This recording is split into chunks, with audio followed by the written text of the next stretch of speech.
I stared at the insurance documents spread across my desk, a strange calm settling over me despite what they revealed. $5 million in life insurance, taken out just 3 months ago. My husband David's signature perfectly forged on every page. Next to them lay bank statements showing systematic transfers of company funds to offshore accounts. The evidence was damning, but I wasn't surprised. I'd known something was wrong for months. My name is Lauren Carter, and at 35, I was the CFO of Carter Technologies, a cybersecurity firm I'd built with David over the last decade. We met in grad school, me with my MBA and with his computer science degree. We had big dreams of revolutionizing the industry. For years, we were the perfect team. Then Emma entered our lives. Emma Blake, my best friend since college, the maid of honor at our wedding. And now, apparently, the architect of my husband's elaborate plan to fake his death and disappear with millions. The phone call came at 3 a.m. Emma's voice was thick with tears. "Lauren, something terrible has happened," she sobbed. "David's boat, there was an accident. They can't find him. The Coast Guard is still searching, but they think he's gone." I gripped the phone tighter, listening to her performance. It was good. I had to give her that. The tremor in her voice, the perfectly timed pauses. She probably rehearsed it. "I'm coming over," she continued. "You shouldn't be alone right now." "No," I said firmly. "I need some time to process this. I'll call you tomorrow." There was a slight hesitation before she responded. "Of course. Whatever you need, I'm here for you, Lauren." I hung up and walked to my home office, powered up my laptop, and pulled up the tracking software I'd installed months ago. David's phone signal was active, moving steadily south along the coast. Some tragic accident. It had started 6 months earlier. Small changes at first. David working later than usual, being more protective of his phone, taking business trips that didn't quite add up. Then I noticed discrepancies in the company accounts. Nothing obvious, but enough to make me suspicious. Emma started showing up at the office more frequently, claiming she wanted to support her best friend's company. She and David would have long meetings behind closed doors. Strategy sessions, they called them. I pretended not to notice the lingering looks, the way their conversations stopped when I entered a room. I could have confronted them then, but something held me back. Maybe it was years of business negotiations teaching me the value of patience, or maybe it was the cold anger that had started to build inside me. Either way, I watched and waited. 3 months ago, I hired a private investigator. Within weeks, he'd uncovered everything. The secret meetings, the hidden accounts, the forged insurance policies. David and Emma had been planning this for months. They would fake his death, collect the insurance money, and disappear with millions in embezzled company funds. Emma would play the grieving friend, supporting the widow while helping to dismantle any suspicion. It was almost elegant in its simplicity. Almost. What they didn't know was that I had been 10 steps ahead of them the entire time. Every transaction they thought was hidden. Every account they believed was secure. I had documentation for all of it. But more importantly, I had something they didn't expect. Patience. The morning after Emma's call, I began implementing my own plan. First, I contacted James Mitchell, my personal attorney and the only person who knew what was really happening. "Are you sure about this?" he asked when I laid out my strategy. "We have enough evidence to stop them now." "I'm sure," I replied, my voice steady. "Let them think they've won. Let them get comfortable. Then we'll show them exactly what happens when you underestimate me." James nodded slowly. "It's your call. But be careful, Warren. People who are capable of this level of betrayal are dangerous." I smiled, though there was no warmth in it. "Trust me, James. They have no idea what dangerous really looks like." The next few days were a blur of activity. The Coast Guard called off their search. Emma was constantly at my side, playing the role of supportive best friend perfectly. She held my hand through meetings with the police, helped me plan a memorial service, and made all the right sympathetic noises. I played my part too, the grieving widow, too devastated to look too closely at the insurance policies or company accounts. I let Emma handle the paperwork, watching as she tried to hide her satisfaction when everything went smoothly. The memorial service was a masterclass in deception. Emma stood beside me, dabbing at her eyes as she delivered a touching eulogy about David's brilliance and devotion. I sat in the front row, my face carefully composed, thinking about how my husband was probably on a beach somewhere. congratulating himself on his clever escape. But I had a surprise waiting for both of them, because while they'd been busy planning David's death, I'd been making my own arrangements. Every dollar they thought they were stealing had been carefully tracked. Every account they believed was secure was being monitored. And the insurance policy they were counting on, it had a few clauses they hadn't noticed. 2 weeks after the memorial service, I sat in my office reviewing security footage from our Cayman Islands branch. David had been sloppy. His new passport might be fake, but his face was still his face. I watched as he entered the bank, Emma trailing behind him in an obvious disguise. They thought they were being clever. The insurance company had approved the claim with surprising speed, no doubt helped along by the forged Coast Guard reports Emma had submitted. $5 million would be deposited into my account within days. What they didn't know was that I'd already flagged the policy for fraud investigation. My phone buzzed, Emma calling again. She'd been checking in regularly, playing the concerned friend while also trying to gauge if I suspected anything. "Lauren," she said when I answered, her voice gentle. "How are you holding up?" "As well as can be expected," I replied, keeping my voice appropriately subdued. "Actually, I could use your help with something. The insurance money is coming through, and I'm not sure what to do with it all." There was a slight pause. I could almost see her trying to contain her excitement. "Of course, whatever you need. Why don't I come over tomorrow? We can go through everything together." "Perfect," I said. "Oh, and Emma, thank you for everything. I don't know what I'd do without you." After hanging up, I opened my laptop and sent a quick email to James. Everything was falling into place. The next morning, Emma arrived bright and early, armed with financial advice and fake sympathy. We sat at my dining room table, papers spread out between us.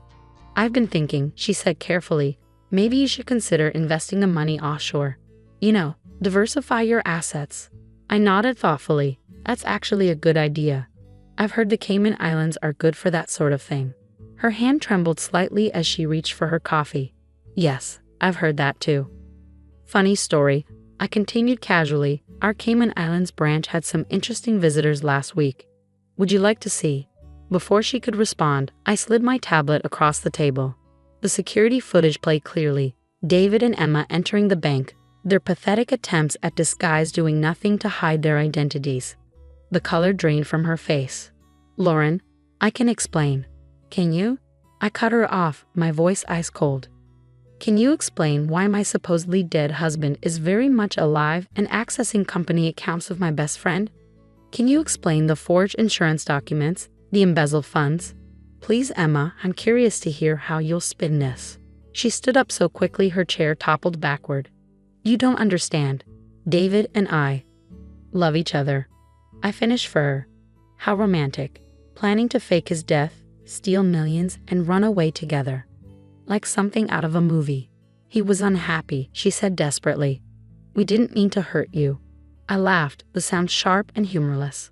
"You didn't mean to hurt me. You've been systematically stealing from the company I built. You helped my husband fake his death. You've been lying to my face for months, but please tell me more about how you didn't mean to hurt me." Emma backed away, her eyes darting toward the door. "What are you going to do?" I stood slowly, smoothing my skirt. "Right now." "Nothing. You're going to walk out that door and call David. Tell him everything's fine. Tell him I'm still the grieving widow, completely in the dark, and then you're both going to learn exactly what happens when you cross me." "Lauren, please. Get out," I said quietly, "and Emma, enjoy your time with David while you can. It won't last long." She fled, leaving her papers scattered across the table. I sat back down, pulled out my phone, and dialed James. "It's done," I said when he answered. "She'll warn David, and he'll try to move the money. Are we ready?" "Everything's in place," he confirmed. "The moment they try to access those accounts, it'll trigger the investigation. The FBI is already interested. Apparently, David's been involved in more than just embezzlement. They've linked him to a major cybercrime ring." I smiled. Of course he was. David had always been greedy. It was one of the first things that attracted me to him in business school. That same greed would be his downfall. The next few days were a waiting game. I knew they'd try to empty the accounts quickly now that Emma knew I was onto them. So I waited, tracking their increasingly panicked attempts to access the money they thought was safely hidden. 3 days after my confrontation with Emma, everything imploded. The FBI raided their hideout in the Cayman Islands, acting on the evidence I provided through James. The look on David's face in the arrest photos was priceless. Complete shock mixed with dawning realization. He finally understood who he'd been up against. Emma tried to run but didn't make it far. They caught her at the airport, still carrying documents that implicated her in the fraud. But that wasn't even the best part. The cybercrime investigation revealed something neither of them had anticipated. David hadn't just been stealing from our company. He'd been selling classified information to competitors. The FBI had been watching him for months, building a case that would now be strengthened by the evidence of insurance fraud and faked death.